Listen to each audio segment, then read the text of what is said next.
Well, indeed we do. It doesn't get much better than seeing the old boy back in his area again. Like I say, it's been such a long time, and he still looks really good. His shoulder area, lots of muscle, but he's not actually too bad. It's just his face and his ears that have lightened up a little bit, and you can see lots of sort of cuts and nicks in those ears that show a life of hardships as a male leopard. So he's looking okay, but he's definitely aged somewhat since I last saw him. Like I say, the last time I saw him must have been around September time, and he's walked down the road as we've been going now, and just stopped to watch something. Now, with that tummy the way that it is at the moment, he'll be probably quite hungry, so there'll be quite a few things that will be catching his eye. And there's also a very strong wind that is blowing across our left shoulders here, so into his face, that maybe he's carrying some sort of scent, and that's why he's just stopping to see what's going on. Here we go and carry on. Now, it's going to be interesting to watch him on this walk down the road. So far, no sign of scent marking. So as he's become a nomadic male now, he's no longer going to be marking, because he doesn't want to attract too much attention to himself. He knows that he's in areas of other leopards, and so I wonder if he might try and mark. I don't think he will, but you never know with these males. Now, like I say, we're going to follow in behind one of the other vehicles because it's their turn up front. We just got a nice gap where he stopped on the edge of a road, and we were able to get a nice visual of him, so luckily for us. But it's the nice thing about this is that we don't spend too long in front. Everybody gets a nice chance. Morning everyone, how are you doing? So just doing our morning hellos to everyone.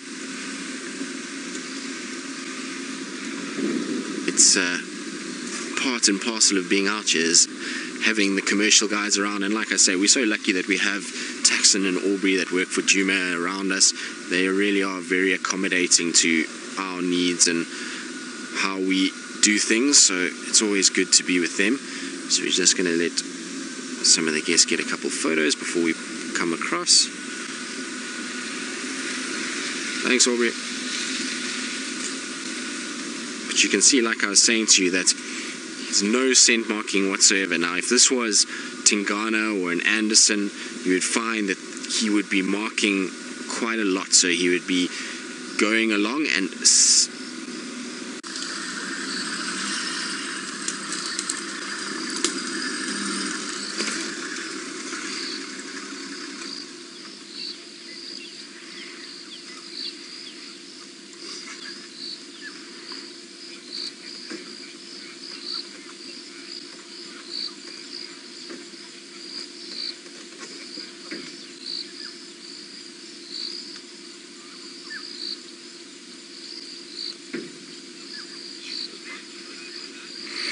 so he's still having a drink, and like I was saying just now, that he is very tolerant of different types of water. Now, we did have rain last week, but this water is fairly stagnant. It's not been moving in any way and has been probably wallowed in by a number of animals, judging by the mud that's around it and all over the road. You'd find things like buffalo and rhinos and elephants will mud wallow, so the water itself is not going to be the cleanest, but cats are fairly tolerant of it. They're able to drink even dirty water, and he's obviously a thirsty boy because he's been drinking non-stop since we unfortunately had that little technical glitch, and is continuing to do it, and he's lapping it up quite quickly as well. But it's immediately noticeable how much lighter he is than Tingana. So Carl, you want to know how old Mvula is? Well, obviously we're not 100% sure because he's a male that distributed from the south of the reserve, but as far as I know, he should now be around 12 years old, somewhere there.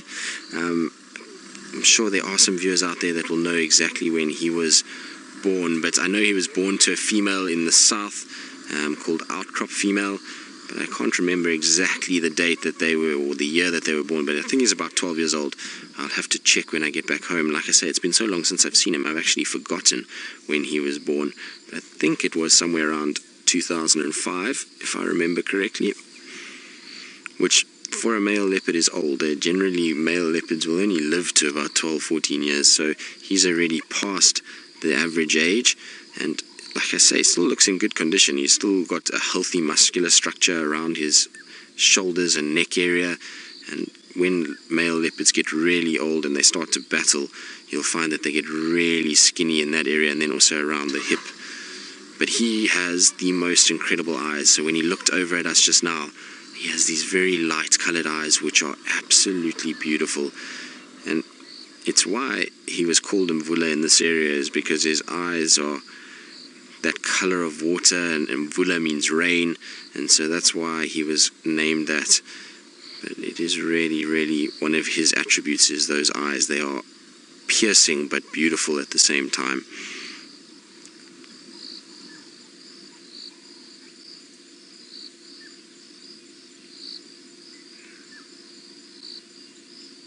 But you can see, look at how many ticks are on his ears, and that's why his ears look that way, of all the years of ticks crawling up and latching on, and him trying to pull them off. Little bits have been taken away, and the ears have become far more tatty as he's gone on, and you can see them all over the back of the head. So he's been a bit naughty, hasn't groomed himself very well.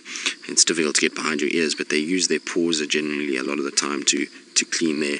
I had a sighting of Tingana the other day, and between his shoulder blades he had a patch of ticks. It looked like he was almost farming them. Alright, but he's going to carry on.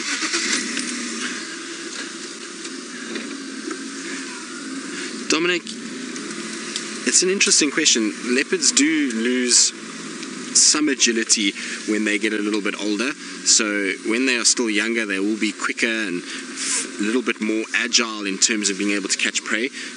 And then as they get older, it's much like people. Our muscles start to break down, our ligaments and tendons start to calcify a little bit, and it becomes hard to be able to move around the food that we're looking for. So yes, he will probably lose a bit of his speed and will unfortunately get a little bit slower as he gets older, and that's going to mean that in the end he's going to probably have a tough time of it when he gets to the last few months, because he's not going to be able to hunt effectively, and so you're going to end up in a situation where the weaker he gets from starving, the more difficult it becomes for him, and the less food he gets, and then eventually he then passes away.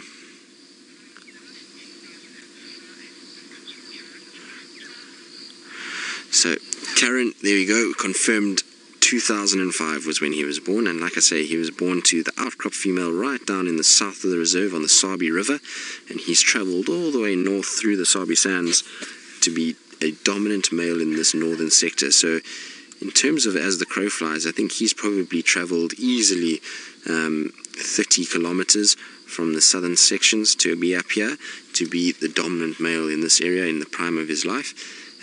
And so that's quite a long way.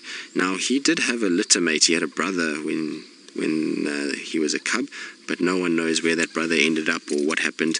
And like I say, because they're born on the Sabi River, it's in all likelihood could mean that he ended up going into the Kruger National Park, and that's why nobody actually knows who or where the brother is at this stage. Thanks.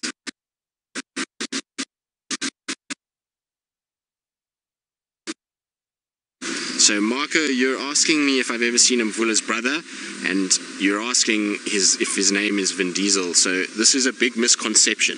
Vin Diesel does not come from the same litter as Mvula. They are in no way the same or brothers. This animal here, Mvula, comes from outcrop female, and Vin Diesel, or Mvula as we know him in the south of the reserve, came from outcrop sister warthog wallow female. So they are from different females. They are related, but indirectly. They are not from the same mother, and nor are they litter mates. So a little bit different. And Mvula, he is dominant down on the Sabi River around the Paul Kruger Gate, so around Sabi and Lion Sands. That's where he's dominant. But yes, they are not litter mates at all. Mvula is a slightly younger male than what Mvula is. As you can see, he's salivating a little bit after drinking. Now, often when the leopard salivates, it's the presence of another leopard in the area, which I don't think is the case now, but just interesting to see that he's busy salivating at the moment.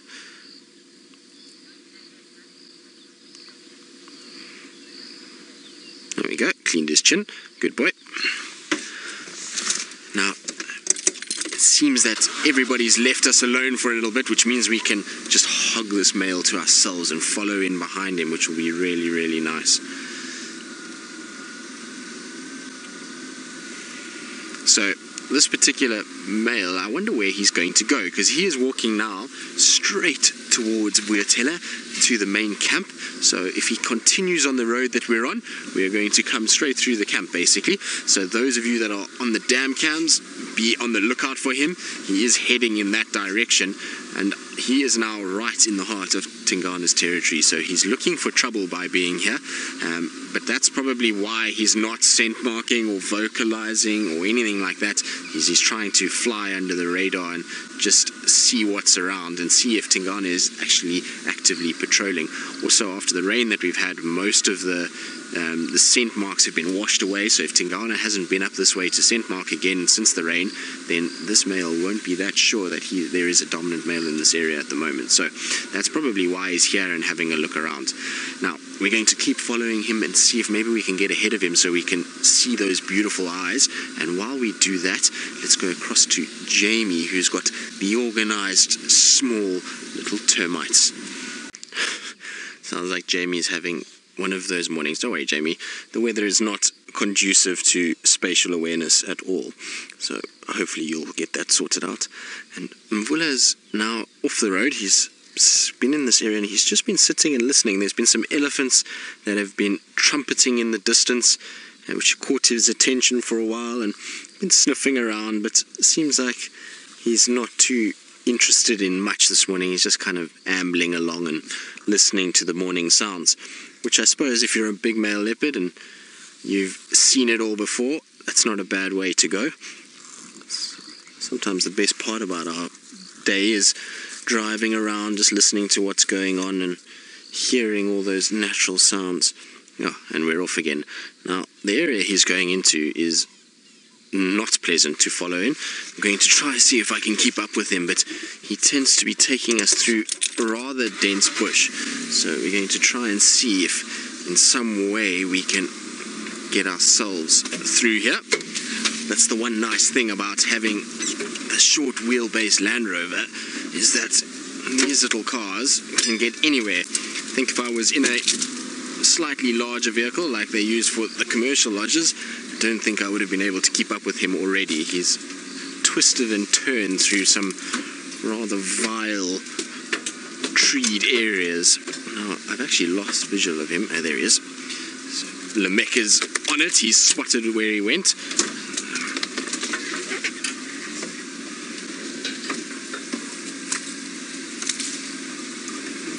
So, Michael, you're asking if Mvula doesn't have a territory anymore, where has he?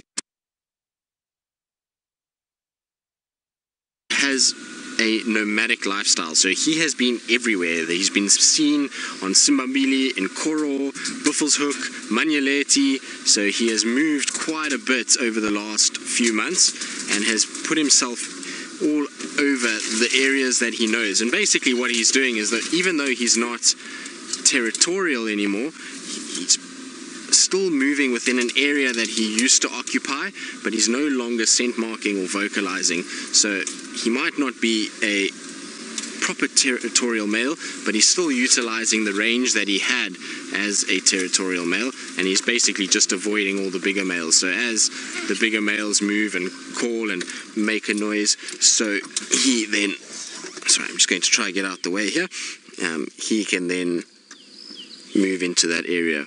So it's just a nomadic lifestyle for now, and if another bigger male comes and they have a huge fight, you might find that he's going to end up in a different area and push into parts of the Manyeleti or maybe even Kruger National Park. Alright, so he's just sat down, so I'm going to try and see if I can just get us into a better position. So Miss Sky, yes, females will still mate with him. In fact, I know the Shaluva, I think it was, I'm not sure which Shaluva it was, but she was mating with him during the middle of last year, so I would imagine that they do still mate with him, but it's only because the opportunity is there. The noise of that mating is going to attract other leopards, and he's then going to probably be chased away. But a female will mate with whichever male is able to find her and to start covering her. That drive to mate far outweighs the sort of knowledge of whether he's dominant or not, and still he's a big male, so he's still imposing in that way. And for him, if he can take the opportunity to mate again, he will. He wants to spread his genes as much as possible, so even if he's not territorially marking or vocalizing, he'll still mate given the opportunity. But I haven't heard of him mating since he mated with Shaluva last year. I think it was in June or July, somewhere there. I think that was the last time I've heard of him mating with any females. I don't know if maybe Brent or Jamie has heard of him mating with anybody since then, but I don't think so.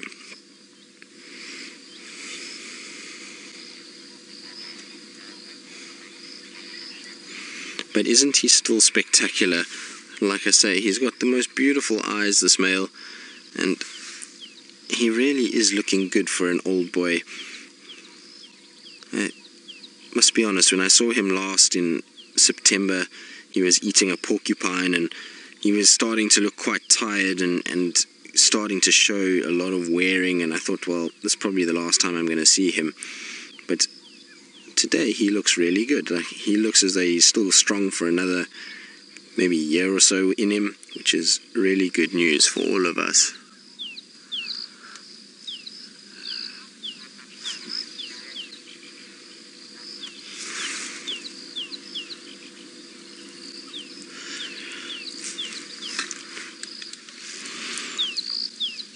So, I believe, Ivamani, you said it was late 2005, Shaluva, that he was mating with, so there we go. Was she the one that was killed by Tingana? Was that her, or was it the other one? Lou, can you remember?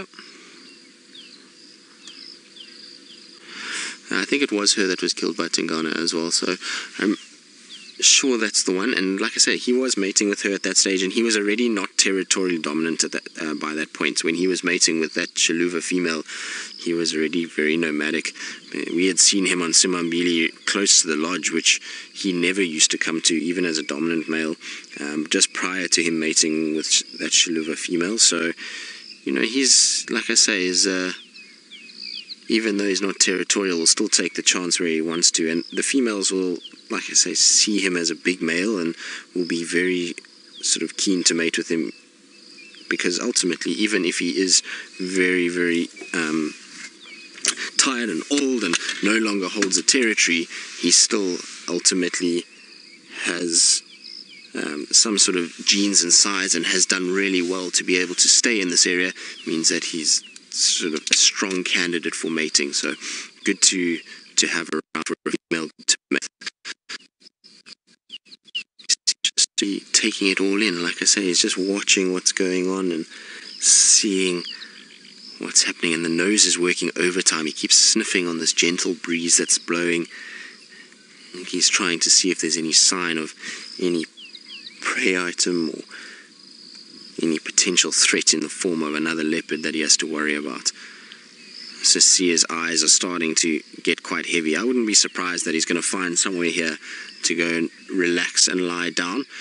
It's a perfect place. As we go down here, there's a little riverbed, and so it would be the perfect place for a leopard to have a nap. Now, I'm going to carry on trying to follow him. I don't know how much longer we're going to be able to keep up with him, given that it is getting very dense in here. But while we do that, let's go see what Brent is up to. I believe he's made his way all the way to Cheetah Plains, so let's see what he's got for us on that side. Mvula has just bumped into a hyena, so the hyena is just here in front of us, and Mvula just to the right, and he's busy watching this hyena very carefully. Now, I think this hyena has heard us moving around in the bush and knows that potentially we're following something, so it's come in to investigate what's going on. Now, look at Mvula chasing him. So you can see the difference between a male leopard and maybe the cubs. That would have been very different. The cubs would have gone up into the tree, whereas Mvula has just shown that hyena who's boss and said, you are not going to dominate me. I am much larger than what you are, and so I'm going to chase you away. Wasn't that great?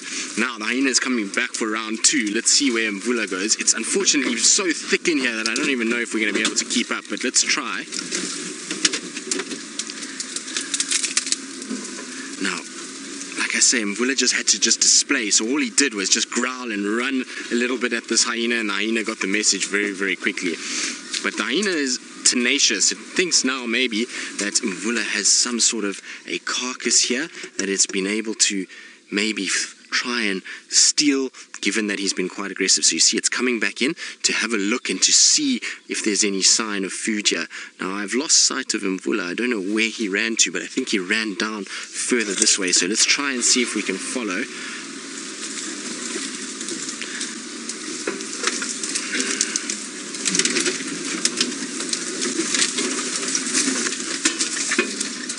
So you see the hyena's got its nose down. There's Mvula there. So you can see Mvula is just directly at the back there. So Lamek, if you just go a little bit to the left and out, there we go. So you can see Mvula at the back. He's busy watching this hyena sniffing around, and the hyena is looking for any sign of a carcass here. Now it's going to be interesting to see if it starts smelling towards where Mvula is. You can see he's not too fazed by all of this. I'm sure he's seen this many, many times in his life. He's had to deal with hyenas for the last 12 years. So he knows full well that this hyena is nothing really too serious. And if the hyena really does get too much, he'll find a tree and just go up into the tree and sit and wait it out. Now the hyena itself is not actually after this leopard. It's just checking around to see if there's any sign of food. So what it's doing is it's come into this area. Now look at how he just disappears in the grass there. Isn't that incredible? So we were talking earlier about how this is a great place for them to hunt, and you can see why. Once he lies down like that, he's almost invisible. And like I was saying, the hyena is not here to really chase Mvula or to hurt him. It's here because it thinks that there might be a carcass that it can possibly rob from this leopard. So that's why it's sniffing around, and why it's not actually going after Mvula himself and chasing him. He's just let that hyena have it out of a dominance display, and he's trying to show that he's a big dominant male and that he can be able to scare that hyena off just with his size and his bulk. Now, I don't know where the hyena went. I think the hyena's gone behind us, but I think Mvula's decided this is where he is going to settle for.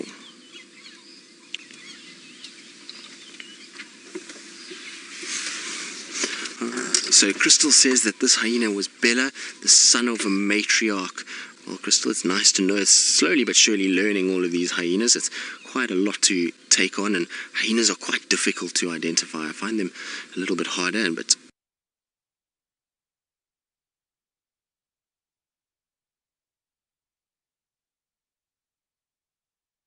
quite a lot to take on, and hyenas are quite difficult to identify. I find them a little bit harder, but along and you weren't paying attention, you would drive past this leopard without even knowing. He's really down in the grass, and at the moment he's sitting quite upright and quite alert, but you can imagine if he puts his head down how he's going to be almost impossible to see him. But maybe he can still see that hyena. I can't see any sign of the hyena, but maybe he can. The way that he's looking seems to suggest that he has seen something.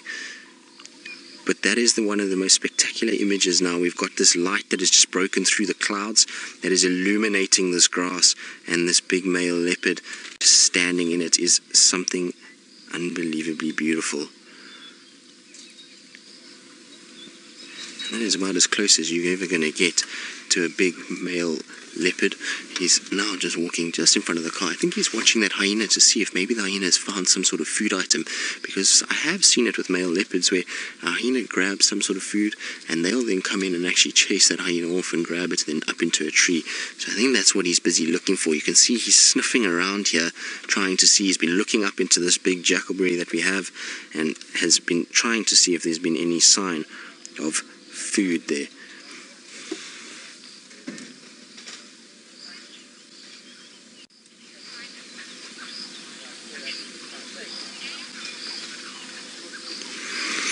So, Sarah, that is a good question.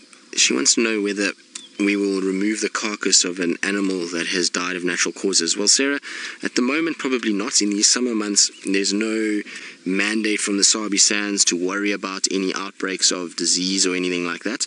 In the drier periods, then what we do is if we find a carcass that is just died and there's no visible sign of predation, then we do go all the Sabi Sands in, and they will actually test the carcass for any signs of anthrax or foot and mouth or any of those diseases that tend to manifest during drier periods, anthrax being the worst of them. Now look, he's got his paws up, just cleaning up those claws, sharpening the tools. So in all likelihood, if let's say we came across and there was a dead impala here, then no, we wouldn't remove it. We would just leave nature to deal with it and clean it up. But in the drier times, you've got to be a little bit more careful. And the thing with carcasses of infected animals is, particularly things like anthrax, you'll find they'll be bleeding around the nose area. Also, there'll be distended stomachs. So you've got to be a little bit careful with that. But now we don't have to worry too much. Anthrax generally only manifests in drier times. Now, I'm not sure if we're going to be able to follow this male any further. I think where he's going now is going to be impenetrable for vehicles, even for the Land Rover. I'm just trying to see, there's a big fallen over stump where he's walking, so I'm not sure, but I'm going to try and see where he goes. He's providing quite a lot of entertainment this morning. We've had him drinking, we've had him moving, and now chasing hyena and having a bit of hyena interaction, which is great. So if we can stay with him, that will be a bonus. But I think, in all likelihood, we are going to probably lose him in this wall of trees that we have behind us. And so I think what we're going to do is, while we try and reposition and try and move around and negotiate this thicket, let's go to Jamie, who's got a hoopoo on the ground.